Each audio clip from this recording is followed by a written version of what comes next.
aguardado, né? Mas quando o pastor nos convidou, nós fomos até o Senhor pedir uma palavra, porque o homem não tem nada se não vier dele. Amém?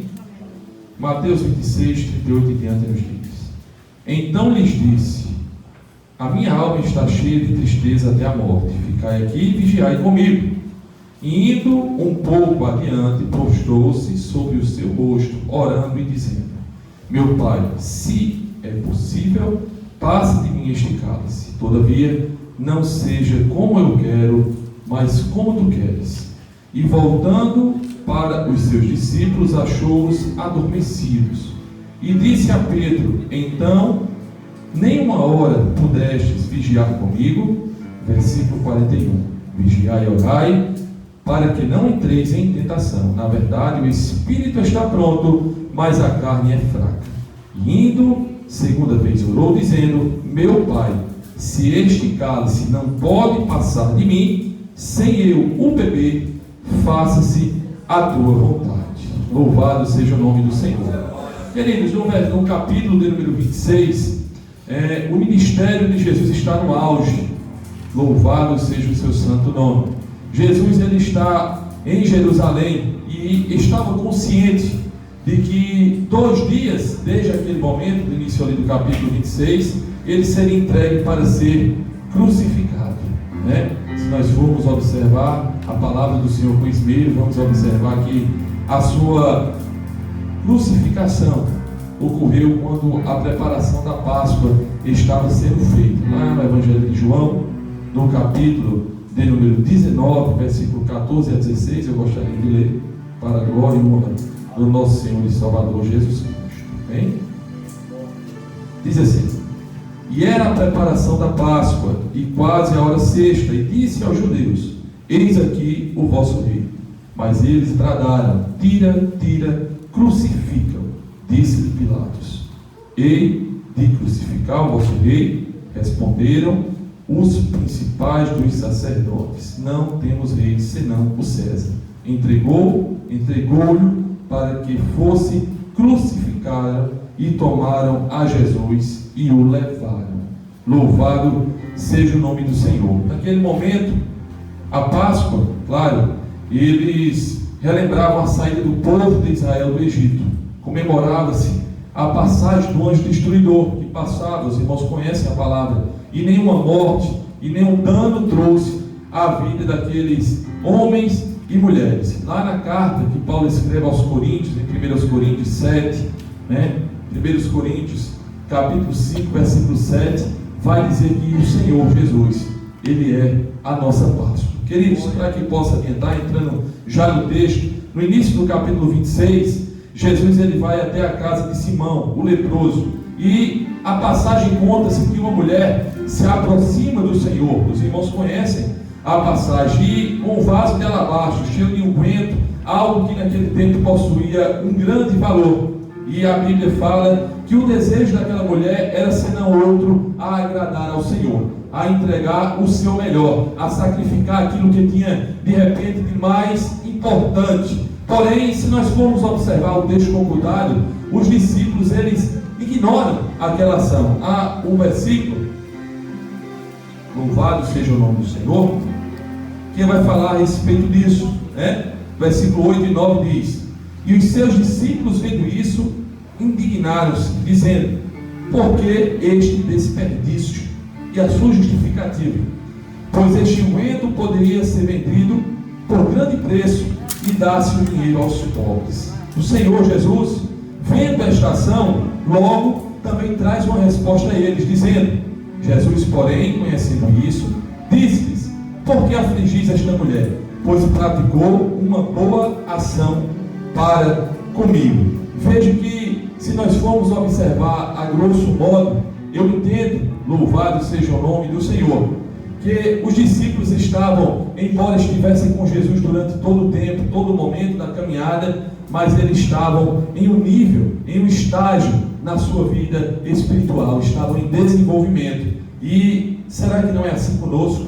Será que cada um de nós não tem um nível diferente, ou não está no nível de intimidade, de desenvolvimento para com o Senhor? Mas uma coisa é certa, já foi dito esta noite: o importante é que o homem não pare, que ele continue e que ele persevere na caminhada.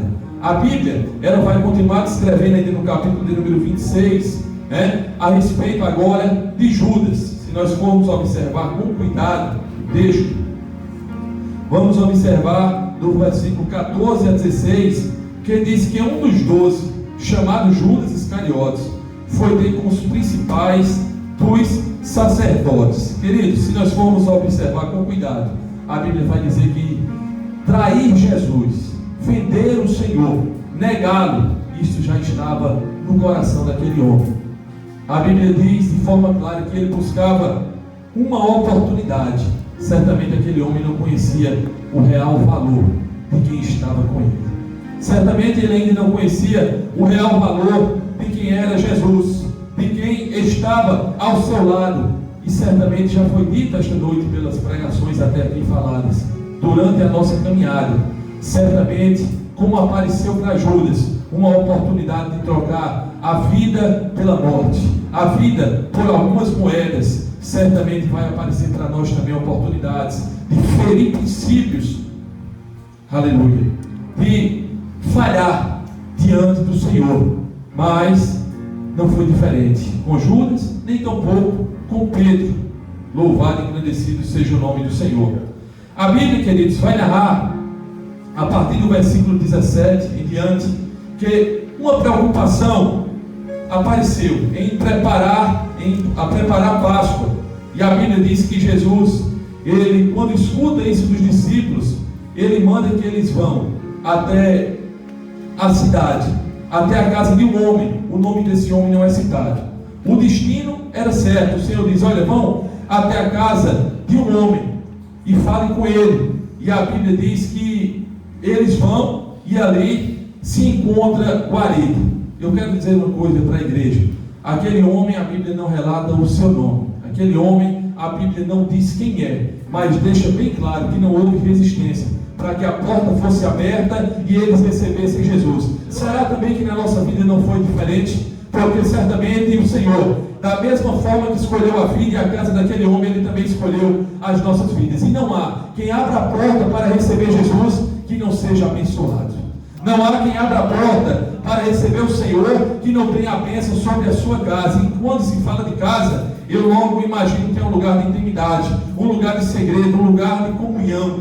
Certamente, amados irmãos, quando abrimos a porta da nossa vida para que o Senhor faça alguma coisa, os tropeços e erros, eles não vão deixar de acontecer. Mas como nos é ensinado, que aquele que quer acertar, o Senhor não deixa falhar. Quem não se lembra, amados irmãos, da história de Davi, um homem cheio do Espírito Santo, segundo o coração de Deus. E a Bíblia não me mostra em momento algum que Davi estava vazio, mas mostra que Davi estava cheio. Mas em um momento de distração, aquele homem comete um dos maiores erros que pode ter cometido na sua vida. Mas o Senhor usou de graça e misericórdia para a vida de Davi e o pôde restaurar. E o Davi que se conhecia antes, certamente foi o Davi que se conheceu depois, e eu posso dizer até que melhorado, porque entendi que não possuía forças para caminhar, mas se não fosse a graça e misericórdia do Senhor sobre a sua vida, certamente ele não conseguiria. A Bíblia fala que quando Jesus vai até os seus discípulos naquela casa, há uma revelação feita, que entre eles um havia de trair Jesus. O Senhor faz questão de dizer que aquilo já estava determinado, ou seja, iria acontecer de uma forma ou de outra, mas o Senhor não deixa de falar que ai daquele por quem viesse esta traição. Me chama a atenção, amados irmãos, no texto do capítulo 26, que o Senhor Jesus fala isso abertamente a seus discípulos, e Judas estava ali presente. A Bíblia fala que Judas ainda indaga: sou eu? E o Senhor confirma que Judas, que era ele, tu disse. Amados irmãos, a Bíblia fala que Judas, certamente naquele momento, será que o coração do homem estava endurecido para não reconhecer, para não entender, embora já estivesse determinado. Mas quem sabe, diante da presença do Senhor, ele podia ter se rendido. A Bíblia fala que os trâmites continuam. Certamente, amados irmãos, a Bíblia mostra de uma forma clara, no versículo de número 28, eu gostaria de ler, amados irmãos. A Bíblia diz: tomando o cálice e dando graças, deu-lhe, dizendo: bebei dele todos, por isso é o meu sangue, o sangue do Novo Testamento, que é derramado por muitos para a remissão de pecados. Aquele homem estava ali, Judas. A Bíblia não diz que ele não participou, e eu entendo que eles comeram, porque a Bíblia diz que comeram.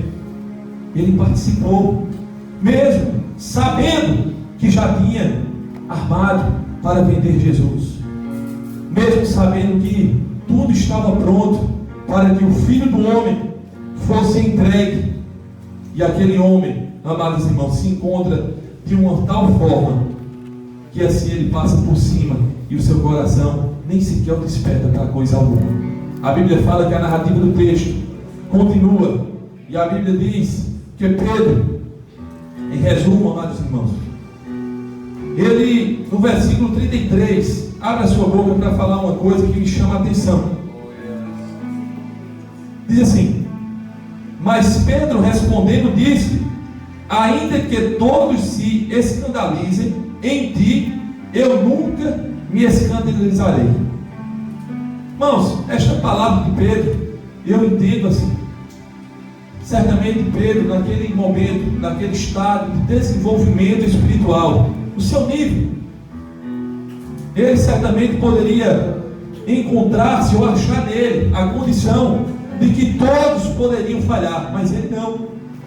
Não sei se Pedro se achava melhor do que algum. Não sei se Pedro olhava para si e via que ele não. E o Senhor interrompe Pedro, dizendo que ele iria lhe trair 3 vezes antes que o galo cantasse. E o que me chama a atenção é que Pedro também andava com Jesus. Pedro também caminhava com Jesus. Pedro comia, Pedro dormia, Pedro acordava. Pedro estava, assim como Judas, vivendo muito próximo a Jesus. Mas nem sempre a proximidade significa a intimidade. Nem sempre estar próximo significa estar íntimo. Porque mesmo Jesus falando, no versículo de número 35, Pedro ainda responde. E a Bíblia diz que Pedro diz no versículo de número 35: disse-lhe Pedro: ainda que me seja necessário morrer contigo, não te negarei. E todos os discípulos disseram o mesmo. Olhe o entendimento. E às vezes, amados irmãos, o nosso erro em algum momento deste desenvolvimento da caminhada é pensar que somos autossuficientes, que nunca pode acontecer com nós um erro de percurso. A Bíblia mostra de forma clara tudo isso. E o nosso erro, amados irmãos, é achar que sem a ajuda dele vamos conseguir alguma coisa. Não vamos conseguir nada. Sem a ajuda deles não vamos vencer. Sem a ajuda de Jesus nós não vamos conseguir vencer. A receita está sendo dita esta noite: orar, vigiar. Não adianta um sem o outro. A Bíblia fala que a caminhada ela continua. Jesus fala o Getsêmani, os irmãos conhecem, a prensa de azeite. Me chama a atenção que o Senhor poderia ter chamado qualquer outro, mas a Bíblia destaca que Jesus chamou Pedro e mais 2. E eu me perguntei: por que Pedro? Logo Pedro. A Bíblia fala que o Senhor dá um comando àqueles homens que vigiassem. Eu não li na Bíblia que Jesus mandou eles orar, mas eu creio que, eu entendo que era para estar orando, estar em intercessão também. Mas a palavra principal foi que eles vigiassem. E a Bíblia fala que Jesus, ele foi orar, porque sabia o que é que estava para vir adiante. A Bíblia mostra Jesus angustiado, a sua alma triste. Pedro e os outros 2 certamente estavam ali, e eles não iam resolver, eles não iam evitar o que estava para acontecer com Jesus, porque o Senhor sabia de tudo. Certamente, amados irmãos, na hora que a prova se apresenta, a presença de um amigo, na minha e na tua caminhada, na hora da angústia, certamente pode até não nos tirar da prova, certamente pode até não resolver a prova, mas certamente a presença de um amigo conforta na hora da dificuldade. Jesus sabia, amados irmãos, do gosto amargo, do sabor amargo do cálice, de uma tal forma que a Bíblia mostra que o seu suor, em meio àquela angústia, os vasos capilares do Senhor, eles se rompiam em sangue, junto com o suor, se tornaram sangue. Imagine o nível de angústia que o Senhor se encontrava. A Bíblia, ela vai dizer, no versículo de número 39, já foi falado esta noite, mas aquilo que Deus colocou no meu coração, amados irmãos, como nos foi dada a oportunidade, assim nós o faremos.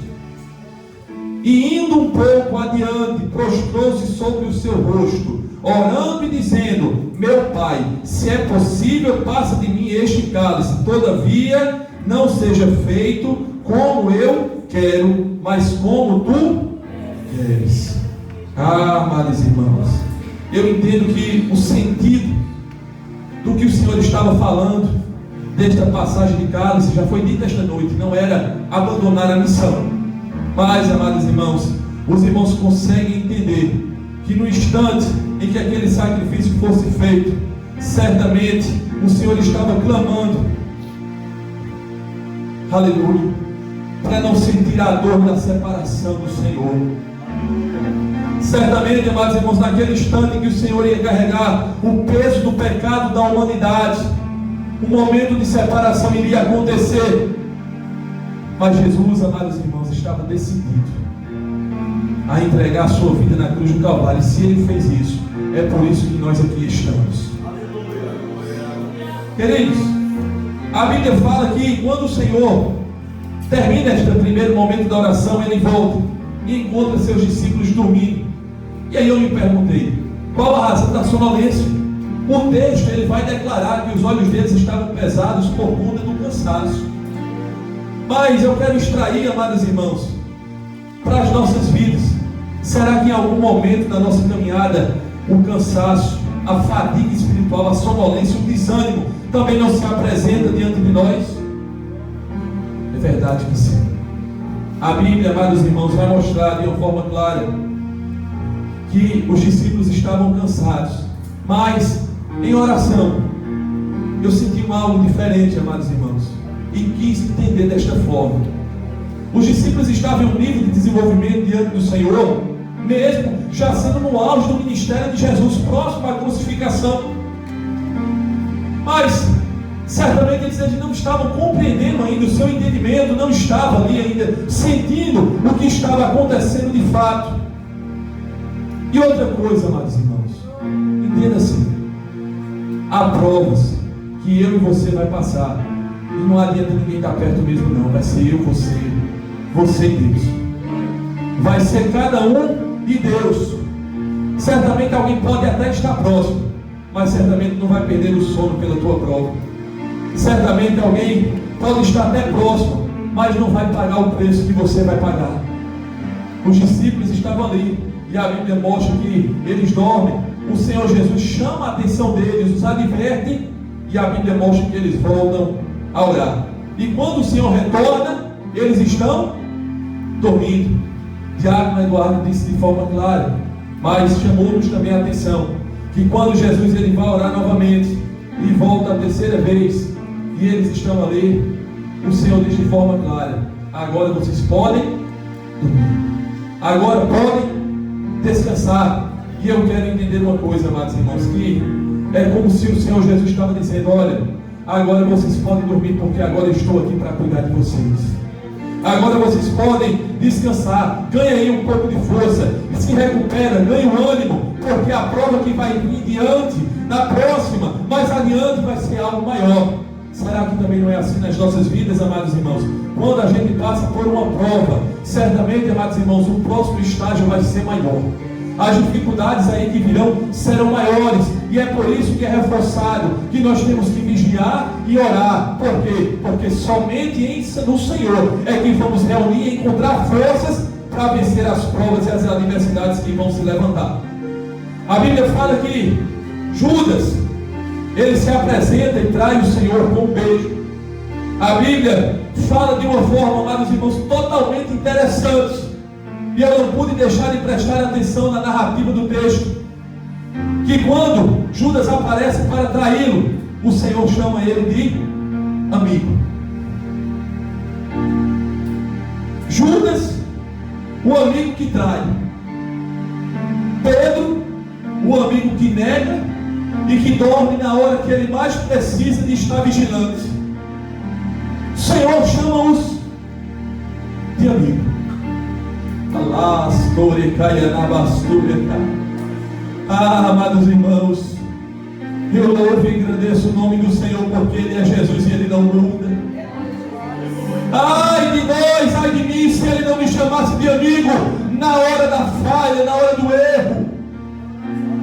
Ai de nós, se Ele não tivesse um olhar de misericórdia e não olhasse para nós nos chamando de amigo, quando nos comportamos como traidores, negando e vendendo o Senhor. Louvado e agradecido seja o seu nome, Jesus. Tanto Pedro quanto Judas eram humanos, e eu observo que nesse estágio das suas vidas, eles precisavam de tratamento, de ajuda. Louvado seja o nome do Senhor. Esse amigo que o Senhor chama, de repente o Senhor poderia estar dizendo: olha, você pode me trair, você pode me vender, ei, você pode me escandalizar, isso pode até acontecer, mas eu vou continuar vos amando, porque eu sou o teu amigo. Aleluia. Pode até acontecer, mas eu continuo sendo teu amigo, dizendo que te amo, e que não vou te negar, e que não vou te abandonar, e que não vou te deixar, e que não vou te vender.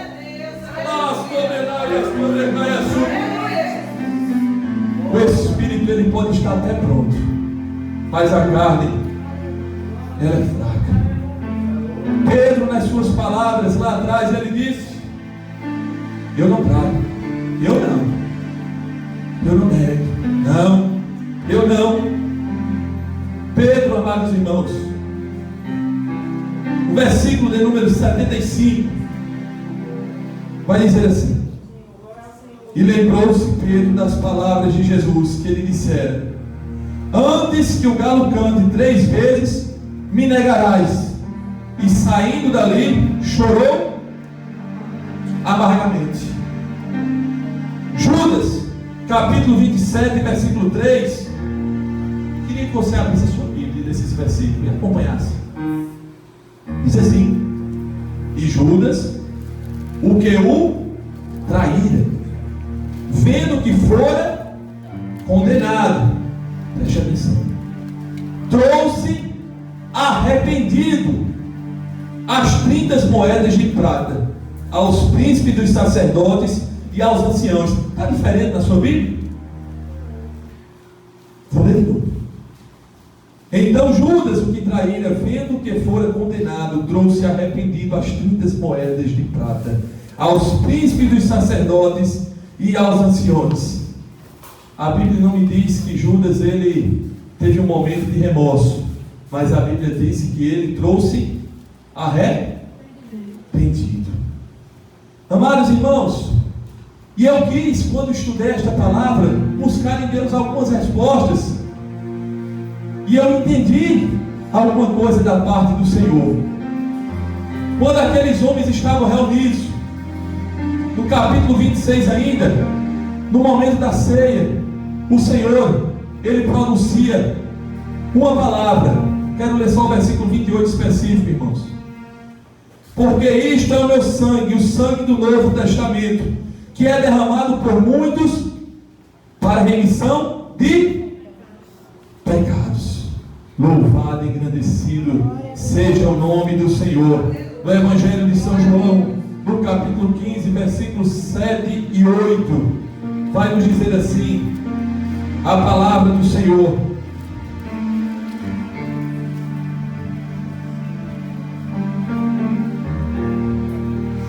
se vós estiverdes em mim e as minhas palavras estiverdes em vós, pedirei tudo o que quiseres e vos será feito. Nisto é glorificado meu Pai, que deis muito fruto, e assim sereis meus discípulos. Eu olho Pedro, amados irmãos, que quando ciente do que fez e nega ao Senhor, quem sabe, Pedro saiu dali chorando amargamente, e Pedro abriu a boca e disse: olha, eu neguei, mas Senhor, conte comigo. Eu neguei, mas conte comigo, Senhor. Eu falhei, mas Ele é o meu amigo. Eu mas Ele é fiel. Quem sabe Pedro disse: olha, a carne pode ter sido até fraca, mas eu não vou parar, eu não vou desistir, eu não vou me entregar, eu não vou ceder ao desejo da oposição. Será que em algum momento das nossas vidas isso também não pode ter acontecido? Era alguém dizendo: ei, caiu, falhou, nunca mais vai ser o mesmo, nunca mais, dificilmente vai se recuperar. Mas o Senhor dizendo: ei, amigo, se as minhas palavras estiverem em você, você vai sair dessa, você vai se levantar, você vai dar fruto, você vai ser útil para a minha obra. O homem pode dizer não, alguém pode dizer não, mas vem o Senhor e diz: ei, a última palavra é minha, eu digo sim. E o Senhor disse sim para Pedro: ei, Pedro, quem sabe Pedro disse: ei, eu vou continuar crendo mesmo depois do erro, eu vou acreditar mesmo depois do tropeço. Pedro tinha livre-arbítrio como Judas também. Pedro disse: eu decido seguir em frente.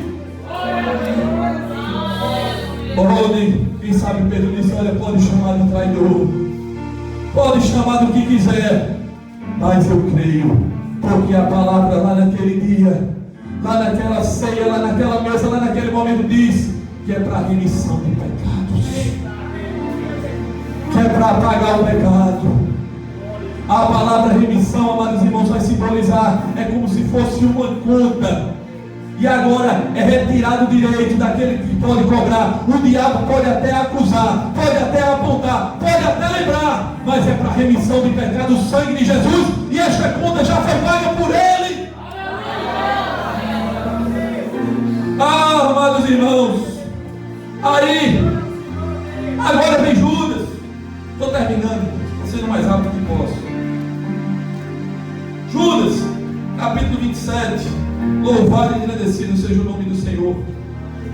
Versículo de número 3, 4 e 5 diz assim: então Judas, o que eu traíra, vendo que fora condenado, trouxe arrependido as 30 moedas de prata aos príncipes dos sacerdotes e aos anciãos, dizendo: pequei, traindo sangue inocente. Eles, porém, disseram: que nos importa? Isso é contigo. Versículo 5: e ele, atirando para o templo as moedas de prata, retirou-se e foi-se enforcar. Judas estava arrependido, não suportou a pressão, queria um apoio humano. E o que diferiu Judas de Pedro foi porque as palavras estavam em Pedro, e ele creu que a remissão de pecado era o sangue do Senhor. Creio que ainda tinha perdão mediante o arrependimento e tinha jeito. Judas não encontrou apoio, certamente ele não estava com aquela palavra, e a Bíblia fala que ele sai dali. Quem sabe alguém dizia, tanto para Judas como para Pedro: nunca foi. Quem sabe alguém dizia: era como o peixe, já estava morto, só veio aparecer a podridão agora.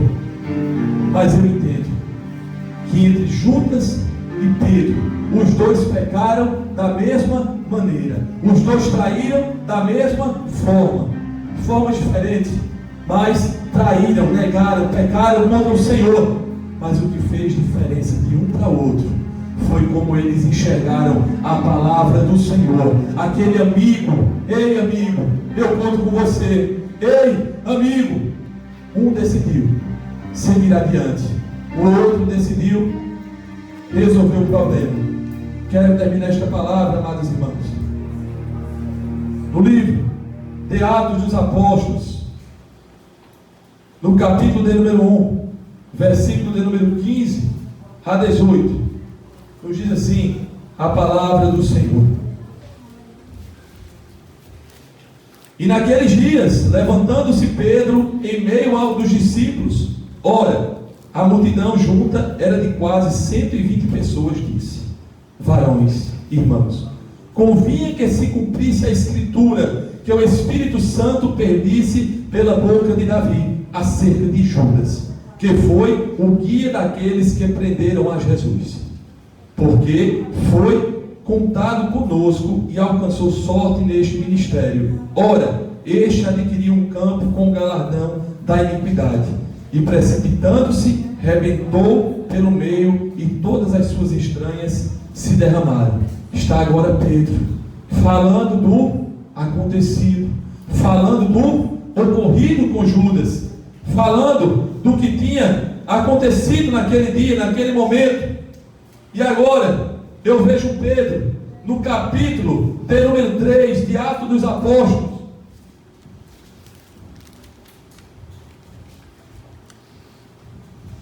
do versículo 3 em diante, diz assim: ele vendo a Pedro e João, que iam entrando no templo, pediu que lhe dessem uma esmola.